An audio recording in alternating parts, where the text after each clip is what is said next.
প্রিয় দর্শক, চলেন আগে নিউজগুলো দেখি, তারপরে ভিডিও শেষে আমি কিছু আলোচনা করব ইনশাআল্লাহ। একটা নাটক করিছে লজিং মাস্টার, সেটা চ্যাংরা হামাক নকল করিছে। তো হামাক কোলাহিনী খায়রুল বাসার আরো ভালো করে শিখে দিলাম ইনি। তো খায়রুল আমার সিগনেচার স্ট্রোক আছে, ওটা হচ্ছে এটা হান্দায় দেওয়া, এরপরে করলে এটা দিবা হান্দায় দেওয়া। আর ইঙ্গাটা হুডি যদি পড়লাইনি তাহলে আরো ভালো হলে নি। চাপতে বগরার বাসা জম একেবারে ক্ষীর হলো নি। তো যারা হুডি বানান তাকে একটা বুদ্ধি দিই, হ্যাঁ ইঙ্কা ডিজাইনের একটা হুডি বানান, হ্যাঁ পাতলা কাপড়ের বানাবেন। বাংলাদেশে তো গরম, একেবারে ঝাক্কাস বেচা কিনা হবি, সাপ্লাই দিয়া কোন পাইবেন না। যাই হোক, আজকের আলোচনা আসি।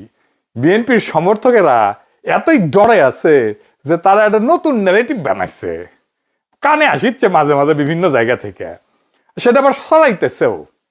এটা হইতেছে যে ইসলামপন্থী দল ক্ষমতা চাইলে পশ্চিমারা সেই সরকারকে মানবে না, তারা বাংলাদেশকে শান্তিতে থাকতে দেবে না, বাংলাদেশকে আফগানিস্তান বেনে দিবে, যুদ্ধ লাগাবে, ধ্বংস কইরা দেবে। এই তত্ত্ব নতুন না। বিএনপির বাটপার শাখার প্রেসিডেন্ট আছে না, বাটপার তারেক, এই তত্ত্ব দিছিল ডাকসু নির্বাচনের আগে, শুনের আগে। ক্যারিশমা করে মেকানিজম করে শিবির জিতলো। আমি বলতেছি যে শিবির জিতলে ঢাকা বিশ্ববিদ্যালয়ের কোনো ছাত্র সংগঠন এটাকে মানবে না, কেউ মানবে না। এই নির্বাচন বাতিল হয়ে যাবে, কারণ এটা গ্রহণযোগ্য না। এটা বাংলাদেশের সাথে সাংঘর্ষিক, ডাকসুর সাথে সাংঘর্ষিক। নির্বাচনে দাঁড়াতে পারে শখ কইরা, কিন্তু জিতলে কেউ মানবে না। কিন্তু ছাত্র দল জিতলে মানবে, সবাই মানবে। বিনিয়ামিন জিতলে সবাই মেনে নেবে, বাকির জিতলে মানবে, কারণ এরা হলো বাংলাদেশের পক্ষের শক্তি। কত বড় এদের হিম্মত, এরা বলে যে পাকিস্তানি সাদিক কায়েমকে ভোট দাও। তো এগুলো আমাদের স্মরণ রাখতে হবে। আমাদের অস্তিত্ব, আমাদের জন্ম, আমাদের স্বাধীনতা, এসব বিষয়ে খেয়াল রাখতে হবে। শুনিছেন? এখন অনেকে কইবেন যে আপনি বাটপারকে কেন দেখাইতেছেন আপনার ভিডিওতে। ওই বাটপার তো পরিচিতি পাওয়া যাইতেছে। ও বাটপার যদি বিএনপির ন্যারেটিভ মাস্টার হয় তাহলে আই কি টান, এই বাটপার বিএনপির ন্যারেটিভ তৈরি করে, আর বিএনপির বাকি সবাই সেটা তো পাখির মতো আওড়ায়। আগে মনে করতাম যে বিএনপি যা কইতে পারে না সেগুলাই বাটপার তারেককে দিয়া কয়, পরে দেখলাম যে আরে না, বাটপারই আসলে ন্যারেটিভ তৈরি করে বিএনপির। এই বাটপার হইতেছে সবচেয়ে বড় বুদ্ধিজীবী বিএনপির। ওই আগে ন্যারেটিভ তৈরি করে বিএনপি, তারপরে বিএনপির অন্যগুলা জামাই কোটের বুদ্ধিজীবী সহ সবাই যেটা ফলো করে। কি দুরবস্থা বিএনপির। তো এই ডটটা যে ছড়াইতেছে বিএনপি, এই ডরটা আসলে কেমন, আসলে এটা সত্যিকারের ডর, আমাদের ডরানো উচিত। আসেন সেটা বুঝে দেখি। এই ডরটা কোনো বিশ্লেষণ না, এই ডরটা একটা শাসনের ভাষা। আজকে আমি এই ডরটারে, এই ডরের যে ন্যারেটিভ, এটারে ভেঙে চুরমার করে জয় বাংলা করে দেব। রাষ্ট্র ধর্মে চলে না, রাষ্ট্র চলে স্বার্থে। আসেন আমরা একটা গভীরে যে বিষয়টা বুঝে দেখি, কারণ এই যে ডর, এই ডরটা অমূলক এবং এইটা একটা অবাস্তব ডর বিএনপি ফেরি করিচ্ছে। আসেন আল্লাহর নামে শুরু করি। ইন্টারন্যাশনাল পলিটিক্স বুঝতে হইলে প্রথমে যে থিওরিটা জানতে হবে, তার নাম হইতেছে রিয়ালিজম। বাংলাতেও রিয়ালিজমই কইতে পারেন। এই চিন্তাধারা সবচেয়ে বড় তালে বড় ছিলেন হ্যান্স মর্গেনথাল।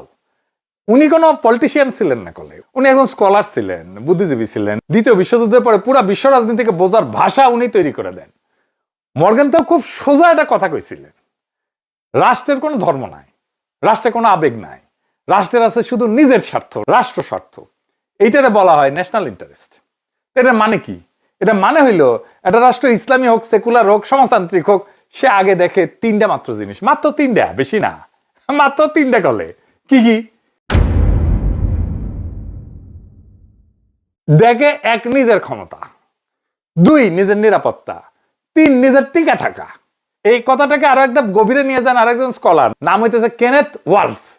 ওয়ালস ছিলেন আর একটা মতবাদের প্রতিষ্ঠাতা, স্ট্রাকচারাল রিয়ালিজম বা নিও রিয়ালিজম। মেলা জটিল কথা কইতেছে, আরে না, এগুলা না জানলে তো দূর পাঠাবি সবাই, জানা রাখা ভালো। আমি তো মিথ্যা না কই, উৎসাহ আর আগ্রহ জাগানোর জন্য, আর এটা বুঝানোর জন্য যে আমরা যা কই তা বেনে বেনে কই না। এইগুলা কথার পিছনে মেলা বড় মাথাওয়ালা তালে বড় আছে। শুনতে কঠিন লাগলেও কথাটা খুবই সহজ। স্ট্রাকচারাল রিয়ালিজমের বাংলা হইতেছে কাঠামোগত বাস্তববাদ, আর নিও রিয়ালিজমের বাংলা হইতেছে নব্য বাস্তববাদ। এর মানে হইলো একটা রাষ্ট্র যা চায় তা সবসময় করতে পারে না। রাষ্ট্র আমগের মতো না, আমি যা চাইলেই করতে পারলাম, রাষ্ট্র সেটা করতে পারে না। আমি চাইলে যা ইচ্ছা তাই করতে পারবো না। আমি চাইলে করতে পারবো না যে আমরা সামরিক খাতে খরচ কমাবো, অস্ত্র কিনবো না। বামপন্থীরা কয় এই কথা, কিন্তু দেখেন ইন্ডিয়া চাইলে আন্তর্জাতিক নদীর পানি বন্ধ করে দিতে পারে, আন্তর্জাতিক আইন উপেক্ষা কইরা। কারণ আন্তর্জাতিক আইন কোনো সার্বভৌম পুলিশ না, আইন না মানলে কোনো শাস্তি নাই। আইন আছে কিন্তু শাস্তি দেওয়ার ক্ষমতাই নাই। উজানে যে শক্তি তার হাতে সুইচ, আর শক্তির অসমতা আছেই। শক্তির অসমতা যেখানে একতরফা সেখানে আইন নৈতিক উপদেশে পরিণত হয়। এই বাস্তবতায় আমাদের বুঝায় দেয় আন্তর্জাতিক রাজনীতি ইচ্ছার জায়গা না, এটা কাঠামোর জায়গা, ফ্রেমের জায়গা।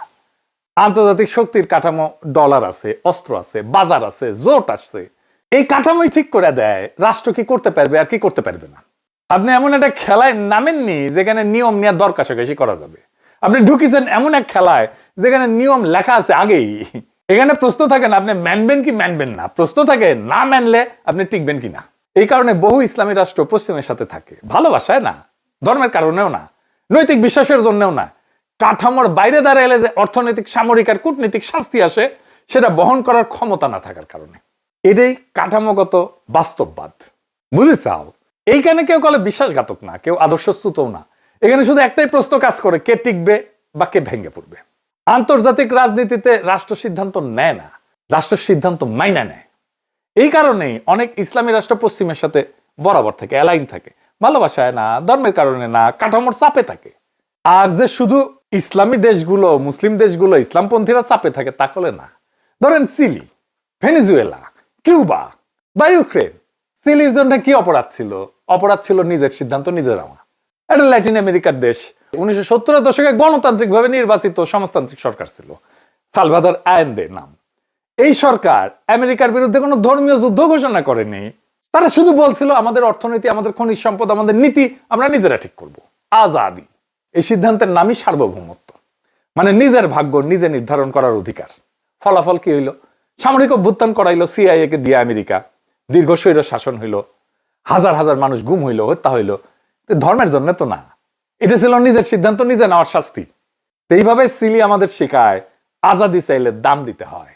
ইউক্রেনে যুদ্ধের কারণ কি? ধর্ম তো না, নিয়ন্ত্রণ। ইউক্রেন আর রাশিয়া দুই দেশই তো খ্রিস্টান ঐতিহ্যের, একই দেশের অংশ ছিল দুইটাই। কিছুদিন আগেও ভাষা, সংস্কৃতি, ইতিহাস অনেক জায়গায় কাছাকাছি, নিজেদের মধ্যে বিয়ে শাদী হয়। তাহলে যুদ্ধ কেন? কারণ ইউক্রেন বলছিল আমাদের নিজেদের ভবিষ্যৎ আমরা নিজেরা ঠিক করব, কার ছায়া থাকবো সেটা আমরাই ঠিক করবো, আমরা নেটোতে যোগ দিব, আর যুদ্ধ শুরু। এই যে নিজের সিদ্ধান্ত নিজে নিতে চাওয়া, এটাই আজাদি। রাশিয়া এই সিদ্ধান্ত মানে নাই, কারণ জিও পলিটিক্সের সমস্যা তো ধর্ম না, আসলে সমস্যা হলো নিয়ন্ত্রণ হারানো। এই ইউক্রেনের উদাহরণটা খুব গুরুত্বপূর্ণ, কারণ এইটাই প্রমাণ করে যে যুদ্ধ হয় ক্ষমতার জন্য, ধর্ম তার অজুহাত মাত্র। আচ্ছা এবার আসেন, কে শত্রু কে বন্ধু রাষ্ট্রের, এটা কে ঠিক করে? এটা একটু বুঝে দেখি। এই প্রশ্নটার একাডেমিক উত্তর দিচ্ছেন স্টিফেন ওয়াল্ট, আন্তর্জাতিক সম্পর্কের একজন খুবই গুরুত্বপূর্ণ স্কলার। কিন্তু উনি বলেন যে রাষ্ট্র শত্রু বানায় থ্রেট পারসেপশন দিয়া। থ্রেট পারসেপশন মানে কি? মানে আপনি কি বিশ্বাস করেন সেটা না করলে আপনি কি করছেন সেটাই আসল। এই কারণে ইরান শত্রু কিন্তু সৌদি আরব বন্ধু, দুটাই মুসলিম রাষ্ট্র। কিউবা শত্রু কিন্তু ভিয়েতনাম বন্ধু, দুটাই সমাজতান্ত্রিক রাষ্ট্র। ধর্ম না, আদর্শ না, আচরণই আসলে বিচার্য। তাইলে আমরা কি এই সিস্টেমের মধ্যে জিও পলিটিক্সের বাস্তবতা মাইনে নিব? আমরা আমাদের আজাদি, আমরা আমাদের নিজের সিদ্ধান্ত নিজে নিতে পারবো না? এখন এই আসল প্রশ্নটা আসে, এই সিস্টেম যেটা আমি এতক্ষণ ব্যাখ্যা করলাম, ডলার, অস্ত্র, বাজার, জোট, এই শক্তির কাঠামো, এইটা কি ভাগ্যের মতো মাইনে নিতে হবে? উত্তরটা হইল না। বড় কইরা লিখে দেন এডিটর সাহেব, না, এটা সাউন্ড দিবেন। কিন্তু এই না কোনো হিরোইক সিনেমার ডায়লগ না। এই যে ইনকা, আমি বিশ্বাস করি না, আমি বিশ্বাস করি না। এই না আসে বুদ্ধি, কৌশল আর ধৈর্য থেকে। আজাদি মানে এই না যে আপনি কাঠামো ভেঙে ফেলবেন। আজাদি মানে হইল কাঠামোর ভেতরে নিজের জায়গা শক্ত করবেন। আন্তর্জাতিক রাজনীতিতে শক্তি মানে শুধু ট্যাঙ্ক না, শক্তি মানে নির্ভরতা কমানো, শক্তি মানে বিকল্প তৈরি করা, শক্তি মানে নিজেকে অপরিহার্য কইরা তোলা। আমি খুব স্পষ্ট করে কয়েকটা বাস্তব কৌশল বলি, দেখেন কিভাবে আমরা এই শক্তিটা অর্জন করতে পারবো, মানে আজাদি। আসেন সেগুলো দেখি। এক নাম্বার, একতরফা নির্ভরতা ভাঙা, মানে ডিপেন্ডেন্সি ব্রেক করা। যে রাষ্ট্র একটাই শক্তির উপরে ঝুলে থাকে সে আজাদ না, সে জিম্মি। বাংলাদেশের আজাদির প্রথম শর্ত হইল এক দেশ এক বাজার এক জোটের উপরে জীবন মরণ নির্ভরতা কমানো। এটা আদর্শ না, এটা সার্ভাইভাল স্ট্র্যাটেজি। আপনি ইউরোপে রপ্তানি করবেন, আপনি এশিয়াতে করবেন, আপনি আমেরিকার সাথে থাকবেন, আপনি মধ্যপ্রাচ্যে থাকবেন, আপনি আফ্রিকায় থাকবেন, আপনি ল্যাটিন আমেরিকায় থাকবেন, সব রাষ্ট্রের সাথে আপনি বন্ধুত্ব থাকবে, দেয়া নেয়া থাকবে, বাণিজ্য থাকবে। যে রাষ্ট্রে বিকল্প আছে তার সাথে কেউ হুমকির ভাষায় কথা বলে না। 2 নাম্বার, সামরিক শক্তি না, কৌশলগত খরচ বাড়ানো। আমরা তো আর সুপার পাওয়ার হইতে পারবো না, এই স্বপ্ন তো আমাদের নাই, কিন্তু আমাদের রাষ্ট্রের নিরাপত্তা লাগবে। আমরা এমন একটা রাষ্ট্র হইতে পারি যাকে আঘাত করলে খরচা বেশি পড়ে, কাফারা বেশি দিতে হয়, সরাসরি যুদ্ধ না। ধরেন আমাদের সাইবার সক্ষমতা যদি আমরা বাড়াই, আঞ্চলিক স্থিতিশীলতা এবং শান্তির জন্য যদি আমরা প্রয়োজনীয় ভূমিকা রাখি, তাইলে আমাদের অপরিহার্যতা বাড়বে। এগুলো দিয়ে রাষ্ট্র নিজের দাম বাড়ায়। আমি অনেক আগে থেকে কইতেছি বাংলাদেশ সেনাবাহিনীর একটা সাইবার ব্রিগেড করেন। ওয়াকারানন্দ প্রভুপাদ আছে, কেমনে দুর্বৃত্ত জেনারেলদের সুরক্ষা দেওয়া যায়, কেমনে বাংলাদেশের নিরাপত্তা বৃদ্ধি করা যায়, তার কোনো চিন্তা নাই। আমাদের একটা নিরাপত্তা উপদেষ্টা আছে, এই নিয়ে স্যাট ব্যাত আছে কিনা কে জানে, আল্লাহ জানে। নিরাপত্তার ব্যাপারে সবচেয়ে যেটা গুরুত্বপূর্ণ প্রশ্ন সেটা কিন্তু এটা না যে আপনি নৈতিক কিনা, আপনি ঠিকঠাক কাজ করতেছেন কিনা। প্রশ্নটা হইতেছে আপনাকে যদি অস্থিতিশীল করে, আপনাকে যদি কেউ আক্রমণ করে, আপনাকে যদি কেউ আঘাত করে, তাইলে ওর ক্ষতি কত যে আঘাতটা করবে, বুঝে চাও? এইটারে করে ডেটারেন্ট। আমারে তুমি গলা পর্যন্ত ডুবাইতে পারবা আমি মানি, কিন্তু তোমারে আমি কোমর পর্যন্ত নামাইতে পারবো, এইটা যদি বুঝে যায় তাহলে আমার কাছে আসবে না। 3 নাম্বার হইতেছে আভ্যন্তরীণ ইনসাফ। এইটা হইতেছে আন্তর্জাতিক ঢাল, সবচেয়ে গুরুত্বপূর্ণ। যে রাষ্ট্র নিজের নাগরিককে চাপে রাখে তার উপরে চাপ দিতে বাইরের শক্তির কষ্ট লাগে না। ইরানে দেখতেছেন না, ট্রাম্প এখন হুমকি দিতেছে। এই পরিস্থিতি হইতো না যদি না তার ইরানের নিজের নাগরিকেরাই নিজের সরকারের উপরে বিলা হইতো। যেই রাষ্ট্রে নাগরিকেরা রাষ্ট্রকে নিজের মনে করে, সেই রাষ্ট্র ভাঙতে গেলে পরাশক্তিরাও দ্বিধায় পড়ে। ইনসাফ কিন্তু শুধু নৈতিক বিষয় না, ইনসাফ হইল জিওপলিটিক্যাল অ্যাসেট। 4 নাম্বার হইতেছে ন্যারেটিভের যুদ্ধে জেতা। আন্তর্জাতিক রাজনীতিতে যে আগে নিজের গল্প বলে সে অনেক আগে অর্ধেক যুদ্ধ জিতে যায়। বাংলাদেশের এলিট মুসলমানদের দেখলে মনে হয়, ওরা মনে করে যে আমরা মুসলমান, এটা আমাদের বিপদ, আরে সর্বনাশ। এটা তো আমাদের ন্যারেটিভ না, এটা বাংলাদেশের ন্যারেটিভ না, এই ন্যারেটিভ আমাদের শত্রুর ন্যারেটিভ। আমাদের ন্যারেটিভ হইলো আমরা একটা নাগরিক রাষ্ট্র, সেখানে ধর্ম বিশ্বাস ব্যক্তিগত আর রাষ্ট্রের সিদ্ধান্ত আসে জনগণের ইনসাফ থেকে। এই ভাষা ওয়াশিংটন বোঝে, ব্রাসেলস বোঝে, বেইজিং বোঝে, ইন্ডিয়াও বুঝবে, কারণ রাষ্ট্র কথা বলে স্বার্থের ভাষায়। তাই শেষ কথা, আমরা এই সিস্টেম মাইনা নিতে বাধ্য। এই কথাটা অর্ধেক সত্য। পুরা সত্যটা হইলো আমরা বোকা হইলে মাইনা নিতে বাধ্য, আর বুদ্ধিমান হইলে এই সিস্টেমের ভেতরে মাথা উঁচু করে আজাদি নিশ্চিত করতে পারবো। তাই বুদ্ধিমান হন, ঠিক কাজটা করুন। স্কলাররা আমাদের শিখাইছেন যে রাষ্ট্র আবেগে চলে না। স্কলাররা আমাদের এটাও দেখাইছেন যারা কাঠামো চাপ দেয় কিন্তু সিদ্ধান্তের জায়গা রেখে দেয়। সিলি আমাদের সতর্ক করে, ইউক্রেন আমাদের সাবধান করে, আর বাংলাদেশ আমাদেরকে শেখায় ইনসাফ ছাড়া আজাদি নাই, আর আজাদি ছাড়া সম্মান নাই। বিদেশি রাষ্ট্র আমাদের আজাদি দেবে না, কিন্তু নিতে বাধাও দিতে পারবে না যদি আমরা নিজেরাই নিজেদের প্রতি ইনসাফ করি। এটাই আসল লড়াই, এটাই আসল আজাদি। আজাদি মানেটা আসলে কি? আজাদি কোনো বিমূর্ত শব্দ না, আজাদি কোনো পতাকার নাম না, আজাদি কোনো সরকার বদলের স্লোগানও না। আজাদি মানে আমার জাগতিক জীবনে আমার নিজের স্বাধীন অস্তিত্ব। আমাকে কারো ইচ্ছায় জীবন চালাইতে হবে না, আমাকে কারো শঙ্কায় জীবন সাজাতে হবে না, আমাকে নিরাপত্তার জন্য প্রতিদিন শঙ্কিত থাকতে হবে না, আমাকে অনিশ্চয়তা তাড়া করবে না, আমাকে সম্মান বা মর্যাদা নিয়ে দুশ্চিন্তা করতে হবে না, আমাকে আমার রাষ্ট্র আমার পূর্ণ সম্ভাবনায় বিকশিত হইতে দেবে। আমি যা হইতে চাই সেটা আমাকে হওয়ার রাস্তা খুলে দেবে রাষ্ট্র। এটাই আজাদি। আজাদি আসে কোথায় থেকে? ওয়াশিংটন থেকে না, মস্কো থেকে না, বেজিং থেকে না, ইন্ডিয়া থেকে না। আজাদি আসে ইনসাফ থেকে। ইনসাফ মানে আইন সবার জন্য এক, ক্ষমতা কারো ঢাল না, রাষ্ট্র নাগরিকের শত্রু না। ইনসাফ ছাড়া আজাদি মানে নৈরাজ্য, আজাদি ছাড়া ইনসাফ মানে কাগজের কথা শুধু কালি। আমরা ইনসাফ চাই কারণ আমরা আজাদি চাই, আর ইনসাফ থেকেই আসে আজাদি। এই দাবি কোনো ইসলামপন্থী দাবি না, এই দাবি কোনো সেকুলার পন্থীও দাবি না, এই দাবি মানুষের দাবি। এভাবেই হাদি, আবু সাইদ, মুগ্ধরা 2024-এর জুলাইয়ের বর্ষা বিপ্লবে আমাদেরকে শিখাইছে ইনসাফ থেকে আসে আজাদি। ইনকিলাব জিন্দাবাদ। আমরা কি চাই? আপনি কি চান? আমি কি চাই? বাংলা কি চাই? মাটির কি চাই? শহীদ কি চাই? আমরা কি চাই? বাংলা কি চাই? 24 কি চাই? জুলাই কি চাই? আমরা কি চাই? ইনকিলাব কি চাই? বিপ্লব কি চায়? জনগণ কি চায়? মাটি কি চায়? আসসালামু আলাইকুম। গানটা শুনতেছি। ও প্রাণটা ঠান্ডা করে দেয় ভাই। গ্রামে গ্রামে চাচা চাচি খালু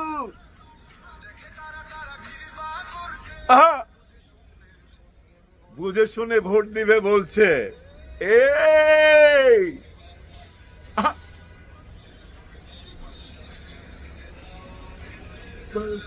খুলে দাও হৃদয়ের জানলা। ও, আহা আহা কি গান ভাই। আহা আহা সাধারণ মানুষের কাছে যাও, একটু কি তুমি টের পাও কার পাশা গেছে কার টেবিলে, খেলা চলছে কোন লেভেলে। আহ ভাই এই গানটা ছড়ায় গেছে, চারিদিকে ছড়ায় গেছে, শুধু দেশে না ভাই বিদেশেও।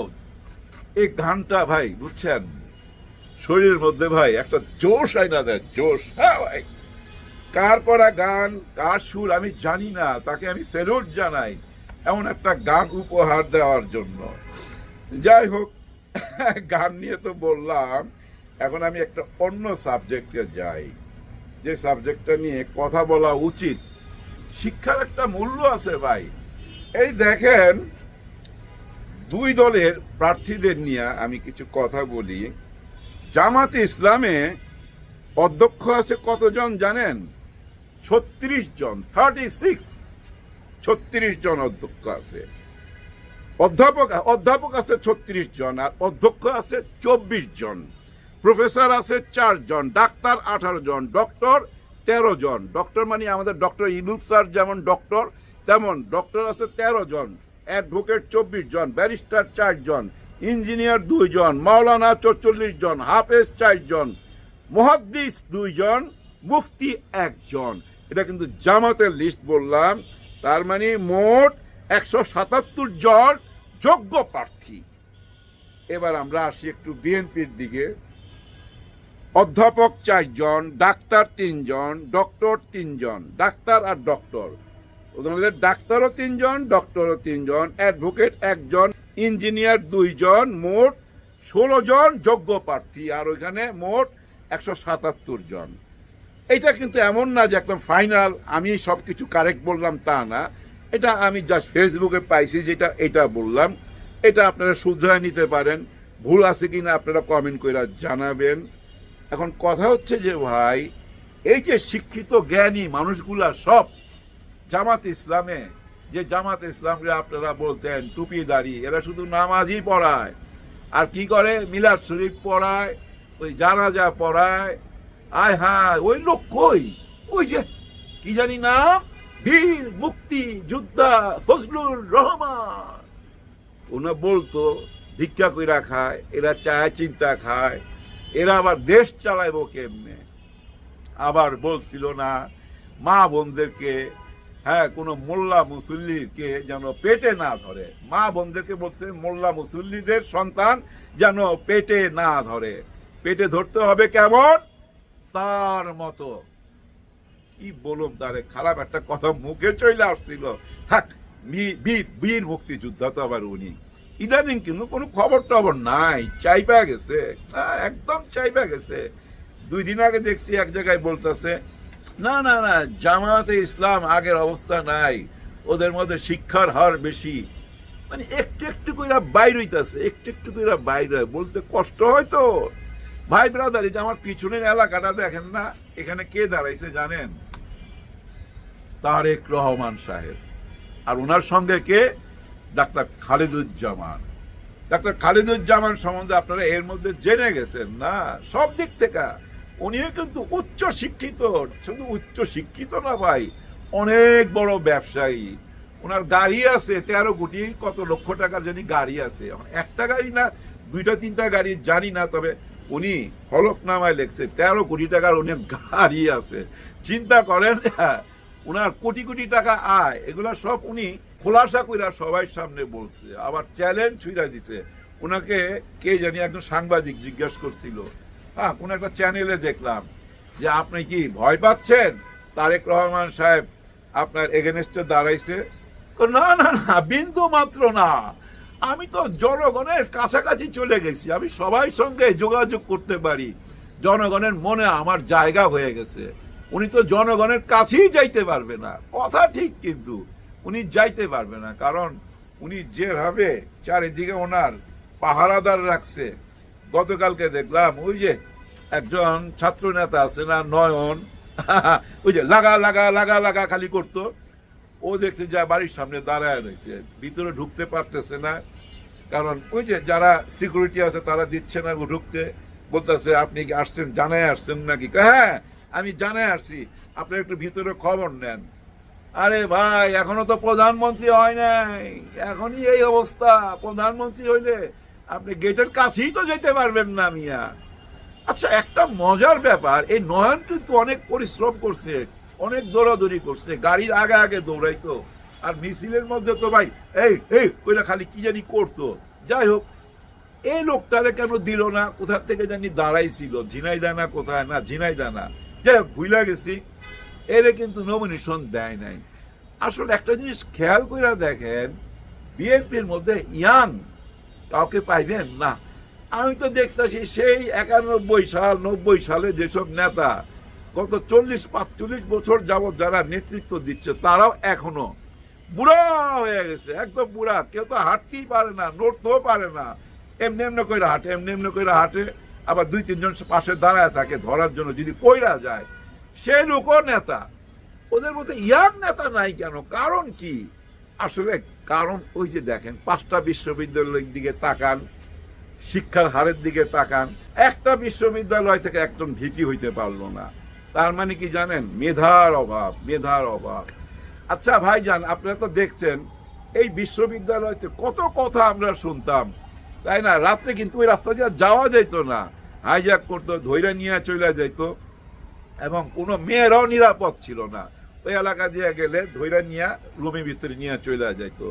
তারপরে তো আছে মদ, গাঁজা, মাগিবাজি, আরো কত কিছু, আর ওই যে সরারদি উদ্যানে সারা রাত চলতো এসব অপকর্ম। কিন্তু ছাত্র শিবির আসার পর যায় দেখেন তো, একটাও পাইবেন নাকি কোনো নিশাখোর, কোনো অপকর্ম, একটা কেস দেখান যে ছাত্র শিবির আসার পর একটা অপকর্ম হয়েছে? একেবারেই ভাই শুদ্ধি অভিযান চালায় সব পরিষ্কার কইরা পালাইছে। এই 5টা বিশ্ববিদ্যালয় যে অবস্থা হয়েছে না এখন, একদম আয়নার মতো পরিষ্কার, লেখাপড়া ছাড়া আর কোনো কাজ নাই ওইখানে। ঠিক তেমনি ভাই পুরো বাংলাদেশের চেহারা বদলে যাবে আগামী ফেব্রুয়ারির 12 তারিখের পর। 13 তারিখ থেকে ভাই দেখবেন যে ঘুষ খাইতো না, ওরে যে আপনি ঘুষ দেন সে ঘুষ নিবে না, কারণ ওই যে জামাত ইসলাম এসে পড়ছে। হ্যাঁ আমি ডিক্লার দিতেছি ভাই, জামাত ইসলাম ক্ষমতা আসবে। কেন এই ডিক্লার দিতেছি? চারিদিকের খোঁজ খবর নিয়ে আমরা রাস্তাঘাটে যাই, মানুষের সাথে মিশার পর যেটা বুঝি, আমি কয়েকদিন আগে নোয়াখালী থেকে আসছি, তবে আমি নোয়াখালী যে এলাকায় ছিলাম ওই এলাকা কিন্তু বরকতুল্লাহ বুলু, ওনার পাওয়ার বেশি, উনি জিতবে। হ্যাঁ বিএনপির অনেকেই জিতবে, জিতা হয়তো বিরোধী দলে যাবে। আমার মনে হয় ওনাদের বিরোধী দলে যাওয়া উচিত, ওনাদের দলটা গোছানো উচিত, ওনাদের দলটা গোছানো না। যদি ভাই দলটা গোছানো হইতো তাহলে তো ভাই নিজেরা একটা জিনিস চিন্তা করেন, ওনারা নিজেরা ক্ষমতার জন্য একজন আরেকজনকে উপরে পাঠায় দিছে। মোট কতজনকে পাঠাইছে? 200-র উপরে। নিজেরা ক্ষমতার জন্য। যদি ওনারা ক্ষমতায় আসে তখন আপনি আমি নিরাপদ? নিশ্চয়ই নিরাপদ না। হ্যাঁ ভাই, ওনার এক ভাই আরেক ভাইকে যদি মারতে পারে, আপনি আমি কি কোনো ঘোড়ার ডিম? আমাদেরকে তো ভাই পাত্তাই দিবে না, রাস্তায় যেখানে পাইবে ওইখানেই সাইজ করে দিবে। কারণ ওই যে আগে যে দলটা দিল্লিতে চলে গেছে না ভাইগা, ওই দলের মতোই অবস্থা। অনেকটাই বলতে শুনি, হ্যাঁ অনেকটাই মনে কি, এই যে মির্জা ফখরুল সাহেবকে কে জানি প্রশ্ন করলো যে 2টা বড় দল এখন প্রতিদ্বন্দ্বিতা করতেছে, বলে 2টা বড় দল মানে দুইটা বড় দল বলতে উনি বুঝে আওয়ামী লীগ আর বিএনপি, জামাতকে উনি বড় দল বলতে রাজি না। আচ্ছা ও ফখরুল ভাই, আওয়ামী লীগ যদি এতই বড় দল হয় তাহলে নির্বাচনের সময় নির্বাচনে কারচুপি করলো কেন? দিনের ভোট রাত্রে করলো কেন? ওনার যদি এতই ভোটার থাকে দিনের ভোট রাত্রে করতে হয় কেন? চুরি করতে হয় কেন? কারণ আসলে কোনো ভোটার নাই। ওনাদের মধ্যে যারা আছে না সব সুবিধাভাগী। এইসব কথা হচ্ছে ভাই আজগবি কথা। বড় দল হইলে আবার কোনোদিন চুরি করতে হয়, ভোট চুরি করতে হয়, নিজের লোকরাই তো নিজেকে পাশ করাইবো, তাই না? না, আসলে হয়েছে কি জানেন, পরিবর্তন আসছে, এটা আমরা মানতে চাই না। অনেকেই মানতে চাই না কেন? ওই যে দাড়ি টুপির প্রতি একটু অ্যালার্জি, ইসলামের প্রতি অ্যালার্জি, এবং কতটা অ্যালার্জি দেখেন ওই যে নেকাব নিয়া, ওই যে এক ঠাকুর মোশাররফ আহমেদ ঠাকুর ওই যে নেকাব নিয়ে যে মন্তব্যটা করছে, এই মন্তব্যের জন্য কি উনি ক্ষমা চাইছে? এখনো ক্ষমা চায়নি। আমি জানি না তারেক রহমান সাহেব এদেরকে কাছে নিয়ে কানে ধরে কেন জিজ্ঞাসা করে না, যাই বেটা তোরা কি আমারে ডুবাবি? আসলে ভাই তারেক রহমান সাহেবকে ডুবাই দিতেছে তো। আরে ওনার বাবা কত বড় একজন মুক্তিযোদ্ধা ছিল, কি সুন্দর দেশটা চালাইছে, কত মানুষ ওনাকে ভালোবাসতো, শহীদ প্রেসিডেন্ট জিয়াউর রহমানকে। এবং বেগম খালেদা জিয়া যে বিদায় নিল, এই যে আমরা দেখলাম কি সম্মানটা উনি পাইছে। কেন এই সম্মান পাইছে জানেন? ধৈরা নেন যদি উনি ক্ষমতায় থাইকা বিদায় নিত এই সম্মান পাইতো? নিশ্চয়ই না। উনি ছিল মজলুম, ওনার উপরে জুলুম হয়েছে, জেল হয়েছে, অত্যাচার হয়েছে, এটা আমরা দেখছি। আর এই কারণেই কিন্তু উনি এই ভালোবাসাটা পাইছে পৃথিবী থেকে বিদায়ের সময়। যদি ক্ষমতায় থাকতো, ক্ষমতা থেকে যদি বিদায় নিত, নিশ্চয়ই পাইতো না। কারণ অতীতের দিকে খেয়াল করেন না, পত্র পত্রিকাগুলা ঘাটেন না, 91 থেকে 96 পর্যন্ত কতবারের চ্যাম্পিয়ন, 4 বার না 5 বারের চ্যাম্পিয়ন হয়েছিল। পত্র পত্রিকাগুলোর হেডলাইন দেখেন, ওই যে বসুন্ধরা থেকে 100 কোটি টাকা চাইছে, অমুকের থেকে 200 কোটি, চুরি ধারি। আর ওই হাওয়া ভবন, এই হাওয়া ভবনও কিন্তু আমার এই বাম পাশে, এই এখান থেকে ভাই বেশি না, আপনি যদি হেঁটে যান 10 মিনিট, রিক্সায় গেলে 3-4 মিনিট। নিজের চোখে অনেক কিছু তো দেখছি ভাই, দেখার পর বলতেছি যে শুধরাইয়া যান ভাই, আপনারা শুধরাইয়া যান, ভালো হয়ে যান। ভালো হইতে টাকা লাগে না ভাই। আপনারা যা শুরু করছেন, যেসব বক্তব্য দিতেছেন, এই যে মির্জা ফখরুল সাহেব গতকালও বলছে যে আমরা হ্যাঁ ভোটের জন্য কেন প্রচার করতে যাব, এটা কি আমাদের ঠেকা? আমাদের ঠেকা না। কার ঠেকা তাইলে ভাই? আপনাদেরই তো ঠেকা হওয়া উচিত। ঠেকাই যদি না হবে তাহলে আবু সাইদের কবরস্থানে যে কবর জিয়ারত করতে চান কেন? আবার এই যে হাদির এখানে গেলেন, শহীদ হাদির কবর জিয়ারত করলেন কেন? কারণ কি? এগুলো লোক দেখানো। শহীদ হাদি কেন মারা গেছে? আবু সাইদ কেন জীবন দিছে? ওই হ্যাঁ ভোটের জন্যই জীবন দিছে। আর ওই হ্যাঁ ভোটের পক্ষে না আপনারা। আপনারা বলেন হ্যাঁ ভোটের জন্য কি আমরা প্রচার চালাইতে যাব? আমরা এর মধ্যে নাই। আপনারা যখন এর মধ্যে নাই, আমরাও আপনাদের সঙ্গে নাই। এবং 12 তারিখে প্রমাণ পাবেন, জনগণও আপনাদের সঙ্গে নাই। প্রমাণ পাবেন, লিখিত নেন, লেখা নেন। এখন আজকে দিন তারিখ দিয়ে লেখা নেন, জনগণও আপনাদের সঙ্গে থাকবে না। কারণ এত রক্তের বিনিময় আপনাদের হাতে তুলে দিবে এই দেশ। ওই যে গানের মধ্যে একটা কলি আছে না, সুইস ব্যাংকে টাকা জমাইছে কারা, ওই গানের কথাটা মনে রাখেন। আর এই গানটা ভাই হৃদয়ে লাগে, হৃদয়ে লাগে। এরকম একটা গানও তো আপনারা তৈরি করতে পারলেন না। আপনারা ওই যে কি ছায়ানটের জন্য কাঁদেন, উদিচির জন্য কাঁদেন। আপনাদের সঙ্গে তো যে সিঙ্গার আসিফ ছিল, কনক চাপা ছিল, এদের দিয়ে তো একটা গান করাইতে পারতেন না। এদের দিয়ে কোনো গান করতে পারেন না। আসলে গান কোথায় করবেন, কেন করবেন? আপনাদের লক্ষ্য তো অন্যদিকে, চাঁদাবাজি, টেম্পো, বাস, এগুলোর দিকে লক্ষ্য। আপনাদের কর্মীর দিকে তাকান, আয় হায়, ওই যে বেগম খালেদা জিয়ার কথাটা এখন মনে পড়তেছে যে টোকাই দিয়া ছাত্র দল চালানো যাবে না, যুব দল চালানো যাবে না, এসব টোকাইদেরকে বাইর করতে হবে। বেগম খালেদা জিয়া নিজে বলছে, বেগম খালেদা জিয়া যে কথা নিজে বলছে। আরেকটা কথা কি বলছিল? 72-এর সংবিধানকে ছুঁড়া ফেলে দিবে যখন এই যুবকরা, ইয়াং জেনারেশন ক্ষমতায় আসবে। এই কথা কিন্তু বেগম খালেদা জিয়া বইলা গেছে। অথচ আপনারা কি বলেন? 72-এর সংবিধানই হচ্ছে বাংলাদেশ, 72-এর সংবিধান না থাকলে বাংলাদেশ আর টিকবে না। এইসব কথায় মানুষ খায় না তো ভাই, খামাখায় বইলা লাভ কি?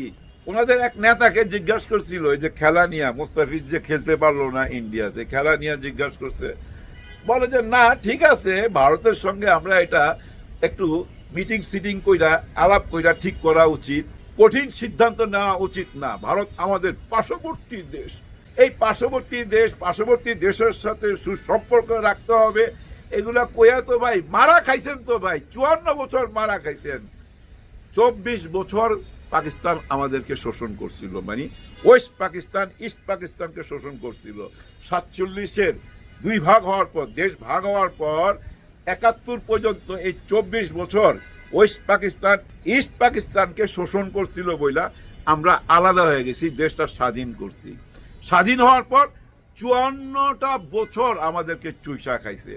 ওই 54 বছরের হিসাব নিকাশ নেওয়া বাকি রয়ে গেছে।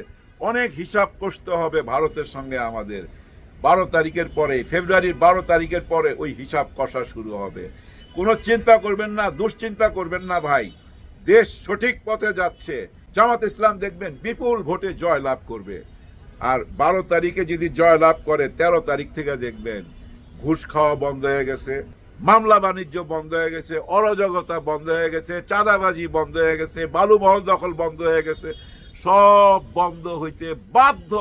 যেভাবে বন্ধ হয়ে গেছে এই যে বিশ্ববিদ্যালয়ের মধ্যে যত অপকর্ম হইতো, আপনাদের খেয়াল আছে জাহাঙ্গীরনগর বিশ্ববিদ্যালয় সেঞ্চুরি করছিল ধর্ষণের, 100টা ধর্ষণ কইরা সেঞ্চুরি কইরা ফুলের মালা নিয়ে বিদেশ পালায় চলে গেছে। আজকে দেখেন 5টা বিশ্ববিদ্যালয়ের দিকে তাকায়, শুধু 5টা কেন, সব বিশ্ববিদ্যালয়ের চেহারা চেঞ্জ হয়ে গেছে, সবাই শুধরে গেছে। ঠিক তেমনি ভাবে ভাই সারা বাংলাদেশের মানুষ শুধরে যাবে। কারণ ওই যে মেইন লোকটা যদি, আসল লোকটা যদি, যে চেয়ারে বসে থাকে, সে লোকটা যদি সঠিক হয়, সবাইকে সঠিক হইতে বাধ্য। শেখ হাসিনা সঠিক ছিল না তো ভাই, উনি দালাল পালতো, উনি চামচা পালতো, এবং উনি নিজেই একজন লুটেরা, নিজেই টাকা পয়সা লুট করে খাইতো। ওনার দেখেন ছেলে মেয়ে যা কিছু আছে বংশের সবাই বিদেশে, উনি শুধু এই দেশে থাইকা টাকা পার করতো। ওই যে জয়ের একটা চাকরি দিয়ে রাখছিল না, কি যদি স্যাটেলাইট পাঠাইছিল উপরে, ওই চাকরির বিনিময় 2.5 থেকে 3 কোটি টাকা বেতন নিত বাংলাদেশে। হাই রে টাকা, বাংলাদেশের টাকা লুটতে এরা দেশটাকে ভাই ধ্বংস করে দিছে।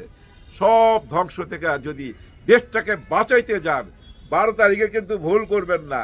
ফেব্রুয়ারির 12 তারিখে অনেকে বলতেছে নির্বাচন হবে না, গন্ডগোল হবে, পিছায়া যাবে। কোনো রকম দুশ্চিন্তা করবেন না। আমাদের পুলিশ প্রশাসন, আর্মি ভাইদের নিয়ে অনেক রকম প্রশ্ন উঠছে যে ওনারা সঠিক কাজটা করতেছে না। না, ভুল ধারণা ভাই, সঠিক কাজ করতেছে। আসলে আমাদের এই যে পত্র পত্রিকায় মিডিয়াতে এগুলো আসে না, মিডিয়াতে আসতেছে নেগেটিভ নিউজ, সব নেগেটিভ নিউজ। পুলিশ প্রশাসন, র্যাব, আর্মি সবাই মাঠে নামে গেছে, কাজ করতেছে। সারা বাংলাদেশই চলতেছে ভাই, সারা বাংলাদেশই অপারেশন চলতেছে, শুদ্ধি অভিযান চলতেছে। এবং 12 তারিখের আগ পর্যন্ত সব ঠিক হয়ে যাবে, এবং 12 তারিখের আগে ইনশাল্লাহ সব কিছু ঠিক হয়ে যাবে। আমরা সুন্দর একটা নির্বাচন পাবো, আর সুন্দর নির্বাচনের মধ্যে দিয়া একটা সুন্দর বাংলাদেশ পাবো। সবাই সবার জন্য দোয়া করবেন। আল্লাহ হাফেজ।